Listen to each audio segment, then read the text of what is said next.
ముక్కోటి ఏకాదశి పర్వదినం సందర్భంగా విజయనగరం జిల్లా ధర్మవరంలో గల శ్రీ కేశవస్వామి ఆలయంలో సామూహిక సత్యనారాయణ వ్రతాలు వైభవంగా జరిగాయి.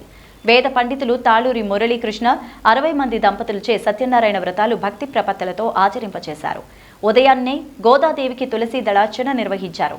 పెద్ద సంఖ్యలో భక్తులు సత్యనారాయణ స్వామి వారిని దర్శించుకున్నారు.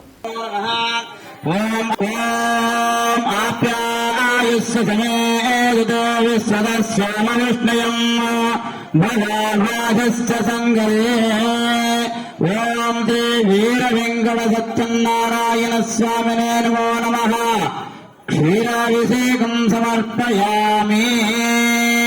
ఓం నమో భగవతే రుద్రాయ. యోగం సితారిష్యతు దది అభిషేకం సమర్పయామి. ఓం శ్రీ వీర వెంకట సత్యనారాయణ స్వామినే నమో నమః.